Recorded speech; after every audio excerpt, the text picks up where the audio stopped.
There is a quiet ache that lives in the spaces between people. It is the shadow that lingers when someone leaves the room, the pause that stretches too long on the phone line, the sudden hollowness. In a crowded room, this ache is the fear of abandonment. It is not always loud nor dramatic. It whispers in hesitation, in second-guessing, in the careful ways one approaches connection. And yet, it shapes lives subtly and persistently, carving patterns in the heart before words even form. To fear. Abandonment is to fear the invisible fracture, the loss that may or may not come, and to carry a readiness for grief even in the moments of joy. This is the story of that fear, how it begins, how it manifests, and how it is met, softly, unflinchingly, and with the possibility of understanding. There is a subtle pulse beneath the surface of daily life, almost imperceptible yet persistent. It hums in moments of pause, in the hesitation before speaking, in the spaces where one might reach for another hand and then withdraw. It is the quiet ache of fear, of being left behind, of not being held, of vanishing in someone else's gaze. For those who carry it, this fear is rarely spoken aloud. It hides in ordinary gestures, the way one double-checks a text before sending it, the nervous glance when a loved one grows distant, the restless mind that imagines absence in every small delay. It is not always loud, but it is always present. This ache often begins subtly, in the way one notices the world. A friend cancels a meeting and the heart tightens without conscious thought. A partner seems distracted and the mind races to fill in the spaces with imagined loss. Even in the midst of comfort, there is a lingering anticipation of departure, a quiet rehearsal of grief for moments that have not yet occurred. It is not the same as sadness. It is more like a shadow that stretches over joy, dimming certainty, whispering of fragility, of impermanence. The world is always a little more fragile than it seems. Yet despite its persistence, this fear is often misunderstood. Outwardly one may appear confident, even detached, but inwardly there is vigilance, a constant listening for signs, a subtle decoding of gestures and tones. It manifests in small hesitations, words held back, emotions measured, affection given cautiously. To live with this fear is to live in anticipation, to calibrate every interaction against the possibility of absence. And still, it is not solely negative. It sharpens awareness, deepens sensitivity, fosters empathy. The ache, while unwelcome, is a form of attunement, a heightened responsiveness to the fragility of human connection. Relationships become the mirrors of this inner fear. In intimacy, there is often tension between desire and anxiety. A touch may bring warmth, but also the shadow of impermanence. A word of love may comfort, yet the mind rehearses its absence, preparing for the echo of silence. Friendships, partnerships, even familial bonds are filtered through this lens. Each connection carries a dual awareness, the beauty of presence and the possibility of loss. In this way, the fear of abandonment shapes not only how one reacts to others, but how one experiences the world itself. And yet there is a quiet truth in this ache. To recognize it is to acknowledge the depth of one's need, the fundamental human longing to be seen, held, and remembered. It is a fear rooted in attachment, in the profound and necessary vulnerability that comes with caring. To notice the ache is to be human, to inhabit a mind and heart that can love and grieve in equal measure. It is a lens through which one sees both fragility and resilience, fear and courage, loss and the desire for connection. In this way, the quiet ache is not merely a shadow to be feared. It is the beginning of awareness. It marks the threshold of understanding, the first step toward tracing the origins of a fear that has shaped countless moments and relationships. To sit with this ache, to feel its weight without judgment, is to begin a gentle exploration of the life it has quietly influenced. It is here, in this recognition, that the story begins. The fear of abandonment rarely emerges from nowhere. It is often planted in the earliest soil of a life where care, attention, and presence form the foundations of safety. In those formative years, even small absences can echo loudly. A mother distracted by her own struggles, a father who departs more often than he stays, a sibling who drifts away. These experiences, repeated over time, leave impressions that endure far beyond the moment. They become whispers in the Subconscious, shaping expectations of the world and conditioning the heart to anticipate loss before it arrives. Children are acutely attuned to absence. They read silences like maps, interpret glances like prophecies, when love is inconsistent, when presence is partial, when affection arrives. Unpredictably, a subtle message takes root. Connection is fragile. It must be earned, guarded, negotiated, and even when care is abundant, a single moment of perceived neglect can resonate with disproportionate intensity. The mind, in its early learning, begins to weave patterns. It notices gaps, anticipates departures, and practices the complex art of emotional preparedness. These seeds grow quietly beneath conscious thought, shaping behaviors and expectations that may persist well into adulthood. Loss in early life does not always appear dramatic. It can be a quiet absence, the lull of a parent preoccupied, a friend moving away, a caregiver emotionally distant despite physical presence. The child internalizes these gaps as the natural rhythm of life, as if abandonment were an inevitable companion. Over time, these early experiences crystallize into a subtle anxiety, anticipation of being left behind. This is not born of trauma alone, it emerges wherever consistency falters. Even small, everyday separations can be interpreted as warnings, planting the seed of a lifelong vigilance. Attachment, a cornerstone of human development, plays a central role. Psychologists describe several patterns: secure, anxious, avoidant, and disorganized. Those most prone to fear of abandonment often develop anxious attachment. Their caregivers may have been loving yet unpredictable, supportive yet intermittently unavailable. The result is a mind that seeks closeness, but simultaneously fears it. Love becomes a delicate balance, a negotiation between desire and dread. This early programming sets the stage for how one navigates relationships, intimacy, and trust in adulthood. These early experiences do not dictate destiny, yet they provide the framework. The fear of abandonment is less a conscious choice than an echo from the past, reverberating in present relationships. A partner who fails to respond immediately triggers memories of childhood unavailability. A friend's silence recalls moments of early neglect. Even moments of solitude can feel threatening, as though being alone mirrors those earliest fears of being unseen or forgotten. The past, it seems, is never fully past. It lingers, shaping perception, coloring emotion, and influencing every choice made in the realm of connection. Yet there is nuance here. Not every absence breeds fear. Not every departure leaves a scar. Context matters: the quality of care, the intention behind actions, the presence of stability. Elsewhere still, the mind, in its effort to protect, often errs on the side of vigilance. It rehearses endings, imagines fractures, and prepares for losses that may never come. And this preparation, while protective, exacts a cost. A life filtered through caution, a heart that loves cautiously. World experienced as both beautiful and precarious. In understanding these roots, the fear of abandonment begins to reveal itself not as irrational or pathological, but as a response to lived experience. It is the echo of past separations, the imprint of inconsistent care, and the body's quiet way of signaling vulnerability. Recognizing these seeds is not an exercise in blame, but in clarity. It is the first step in tracing the arc of fear, understanding how it manifests and observing its influence without judgment. The past whispers softly, and the listening mind begins to hear.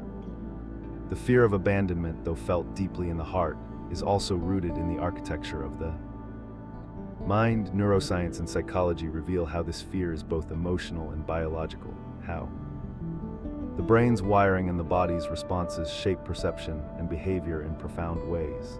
It is not simply a product of memory or experience. It is also a survival mechanism honed through evolution to protect against isolation, one of the greatest threats to early humans. The brain, in its quiet, meticulous logic, interprets absence and distance as danger, even when no immediate threat exists. Attachment theory provides a framework for understanding these dynamics. Secure attachment forms when caregivers are consistently responsive, providing safety and validation. Anxious Attachment, by contrast, arises when care is unpredictable, sometimes present, sometimes absent, sometimes overbearing, sometimes distant. The mind of the anxiously attached individual becomes highly sensitive to cues of potential rejection. It notices the smallest change in tone, the slightest delay in response, and interprets them as signals of imminent loss. This is not paranoia.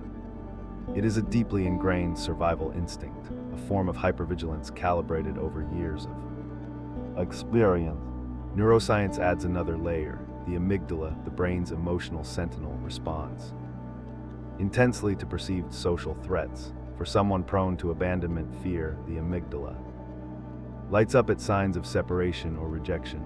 Simultaneously, the prefrontal cortex, responsible for reasoning and regulation, may struggle to quiet these alarms. The result is a heightened emotional response: anxiety, tension, intrusive thoughts, and a constant readiness for loss. The body joins this response as well. Heart rate quickens, muscles tense, and the breath may shorten. It is the physiology of anticipation, a full-body rehearsal of a scenario that may never occur. Cognitive patterns reinforce these biological reactions. The mind creates narratives to explain potential absence: they are upset with me, they will leave if I show weakness, I am not enough. These thoughts are often automatic, arising before conscious reflection. They serve protective purpose. By anticipating loss, the mind believes it can minimize the pain when it comes, yet in practice, these patterns can intensify fear, creating a feedback loop where anxiety about abandonment perpetuates behaviors that make connection more difficult. The emotional brain and the rational mind exist in constant tension. One part senses imminent threat, the other knows, at least intellectually, that most separations are temporary or insignificant, yet the emotional memory, the imprint of early attachment experiences, often holds more sway than reason alone. This explains why a text left unread can feel like rejection, why a partner's distraction can trigger panic, why the shadow of past separations colors even moments of safety. The fear is both immediate and historical, present in the body, the mind, and the echoes of early experience. Understanding the mind's explanation does not dissolve the fear, but it reframes it. It reveals that these reactions are not flaws or weaknesses, but adaptive responses carried forward from both evolution and experience. The mind is attempting to protect, to anticipate, to preserve connection. Recognizing this allows one to observe fear without judgment, to trace its origin to neural wiring, cognitive patterns, and emotional memory. It is a step towards seeing the fear as a part of human design rather than a personal failing. Ultimately, this chapter illuminates why the fear of abandonment is so persistent. It is not simply a story of the past, but a living interplay of brain, body, and mind. It thrives in the tension between threat and attachment, between anticipation and reality. To understand it is to witness its logic, to hold its complexity, and to acknowledge that the mind, in its quiet vigilance, is always seeking to protect what the heart most desires: connection, presence, and the subtle reassurance that one will not be left alone. The fear of abandonment does not only live in relationships, it lives within. It casts shadows over thoughts, feelings, and self-perception. It whispers in quiet moments of solitude, stirring doubts that can feel larger than the world itself. These shadows are not dramatic, they are subtle, infiltrating the spaces between decisions, shaping actions, and coloring emotions with unease. The mind, trained in early vigilance, anticipates loss before it comes, often creating its own barriers to intimacy. One desires closeness, yet instinctively pulls back as if distance could prevent pain. Inner conflict arises naturally from this duality. There is a yearning for connection and openness that seeks warmth and trust, yet alongside it there is a voice, soft but persistent, warning that attachment carries risk. This voice manifests in hesitation, words held back, feelings unshared, affection measured and cautious. It also appears in behaviors that protect the self but simultaneously inhibit intimacy. One may become controlling, anxious, or reactive, believing these strategies will prevent abandonment even as they push others away. It is a paradox. tension between desire and fear, love and self-preservation. Resistance forms another layer of shadow. The mind, conditioned by past experiences, may resist. Vulnerability entirely, to show neediness, to express longing, becomes frightening. Vulnerability, while essential for connection, can feel like exposure, a potential invitation to loss. The fear transforms ordinary human longing into a high-stakes gamble. If one opens the heart, one risks being left behind, and yet if one remains closed, connection is diminished.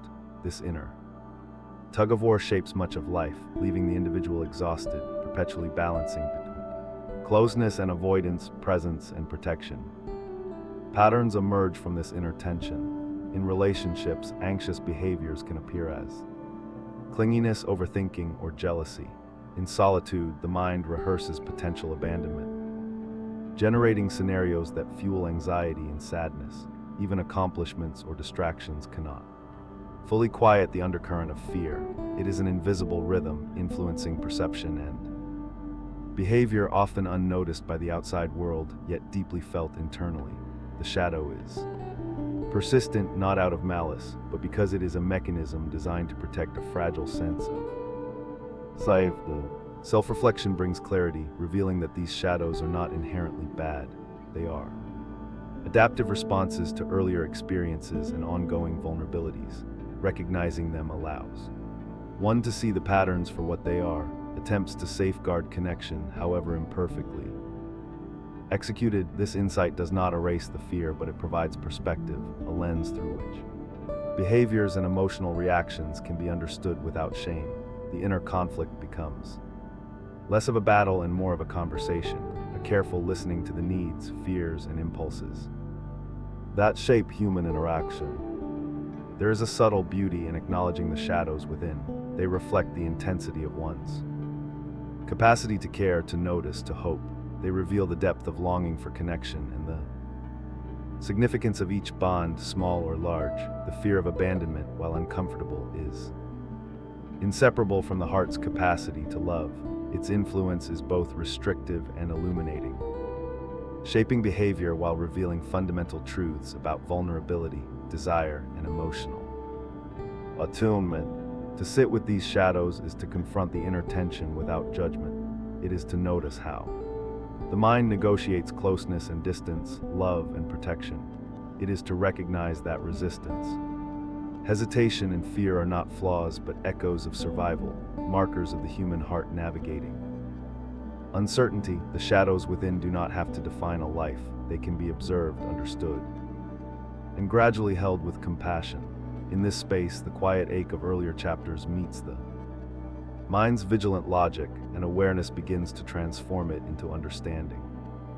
There comes a moment, often quiet and unassuming, when the fear of abandonment shifts from being an unconscious companion to something one can recognize. It appears not as a revelation, but as a subtle noticing, a pause in thought, a hesitation in response, a fleeting reflection on why certain reactions arise so strongly. These glimmers of awareness illuminate patterns that have been guiding behavior for years, often without acknowledgement. The mind begins to whisper, gently pointing out the cycles of anticipation, doubt, and self-protection. Awareness brings clarity. Suddenly, what once felt inevitable, the panic when a loved one is distant, the self-reproach for needing attention, the compulsive rehearsals of worst-case scenarios, can be seen for what it is, a response shaped by past experience and emotional conditioning. There is no accusation, no shame required. The recognition itself carries a quiet compassion and understanding that these responses were once necessary, protective, and ultimately human. It is the mind beginning to watch itself, to witness the fear without being fully consumed by it. These insights often emerge in the most ordinary moments, a conversation with a friend, and unexpected silence from a partner, or even a quiet evening alone can serve as mirrors. One might notice the racing thoughts, the bodily tension, the subtle urge to withdraw. By pausing and observing, one begins to discern triggers, emotional patterns, and recurring narratives. This is not a process of control or correction, but of gentle witnessing, an invitation to understand the fear, rather than act upon it reflexively. Reflection, too, is a companion in this process. Journaling, meditative thought, or quiet internal dialogue can bring nuances to light. Why does a delayed text feel like rejection? Why does a casual comment spark anxiety?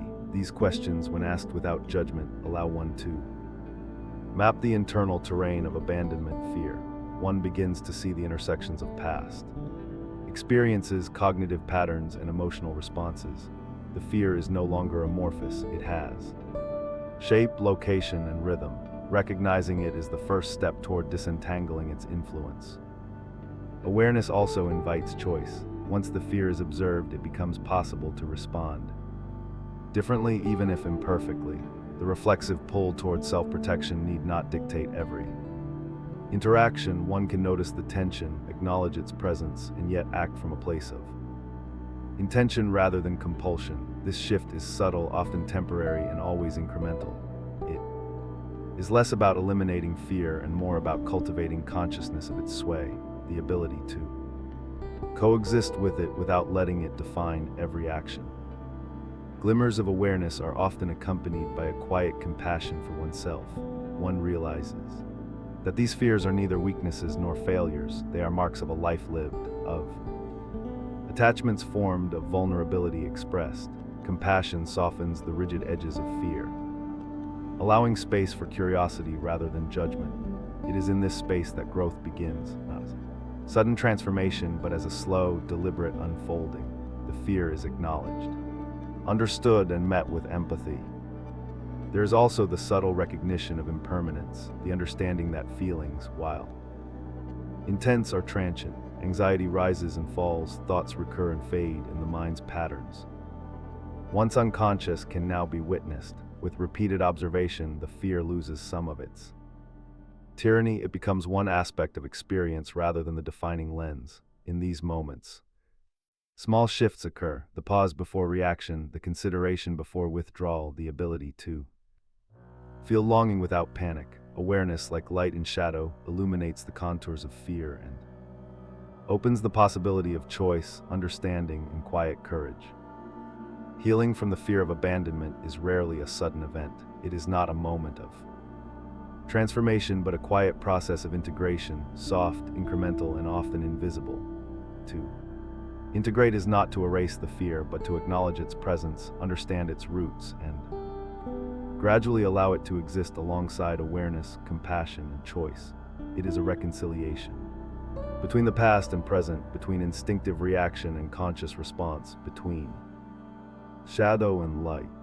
Integration begins with acceptance. One notices the fear without judgment, recognizing that it has served a protective purpose for many years. This acceptance is not resignation, it is a gentle acknowledgement that fear is part of the human experience. One may still feel anxiety when a loved one is distant, or tension when connection is uncertain. Yet, by holding these experiences with compassion, the intensity begins to shift. The fear no longer demands immediate reaction. It can be observed, reflected upon, and understood as part of a larger emotional landscape. Self-compassion plays a central role in this process. The mind often criticizes itself for perceived weaknesses, for the neediness it perceives, or for the anticipatory grief it carries. Integration invites a gentler perspective. The fear is not a flaw, nor is it a reflection of inadequacy. It is a signal, a response formed by early experiences, and a reminder of the depth of human attachment. By extending empathy inward, one softens the rigid patterns of thought and behavior that previously governed relationships and self-perception. Integration also involves practicing presence, both with oneself and with others. Moments of solitude, once fertile ground for anxious thoughts, can become opportunities for reflection and attunement. Relationships, once arenas of tension and vigilance, can be approached awareness, allowing for connection without immediate assumption of loss. The fear of abandonment is still present, but it becomes one voice among many rather than the controlling narrative. One begins to notice the difference between instinct and insight, between reaction and choice. Boundaries emerge naturally within this process. Integration is not about forcing closeness or denying fear. It is about creating a balance that honors both need and autonomy. One learns to Respect one's own emotional limits, to recognize when space is necessary, and to communicate these needs openly. At the same time, one can allow others the space to be themselves, reducing the compulsion to control or anticipate their absence. The fear remains, but it no longer dictates every interaction, nor does it define the measure of connection. Another dimension of integration is gratitude for resilience, the mind and heart shaped by early experiences and conditioned fears have nonetheless survived, patterns that once threatened intimacy have become a canvas for awareness, insight, and growth. The capacity to notice fear, to observe its patterns, and to respond with intention reflects a profound internal strength. Healing is not about perfection, it is about developing a quiet steadiness, a trust that one can navigate attachment and separation without being consumed by them. Ultimately, gentle integration is a return to balance. The fear of abandonment remains a part of life, as vulnerability is inseparable from love, yet it coexists with understanding, self compassion, and conscious choice. The ache is softened, the shadows observed rather than avoided, the mind and heart attuned rather than dominated. In this space, one discovers the possibility of connection that is richer, calmer, and more present, a life where fear is acknowledged but does not control, where attachment is honored but not feared, and where the self can be whole even amid uncertainty. In the quiet moments at the edge of the day, when the world softens into shadow and the mind slows its restless rhythms, there is space to sit with the entirety of the fear of abandonment. Here, in stillness, its patterns can be observed without urgency, its whispers acknowledged without panic. The ache, the tension, the anticipatory grief, each can be seen as part of the texture of being human rather than a flaw or failing. In these reflections, the fear takes its place alongside hope, longing, and resilience, neither erased nor amplified, but simply present. Stillness offers perspective. One begins to notice how the fear has shaped choices, shaded perceptions, and influenced relationships. It has taught vigilance, sharpened awareness, and heightened sensitivity to the fragility of connection. Yet in the same breath, one sees how it has sometimes limited experience, creating distance where closeness might have grown, amplifying small slights into imagined separations, and shadowing moments of joy with anticipatory loss. Awareness does not erase these histories, but it allows them to be witnessed with compassion, like clouds passing over a vast, open sky. In this space, one may reflect on the duality of human experience, the longing for connection and the instinct to protect oneself, the pain of absence and the delight of presence, the shadows of past attachment and the potential for conscious intimacy. The fear of abandonment is both a teacher and a companion. It illuminates the depths of human need, revealing the courage inherent in seeking love despite uncertainty.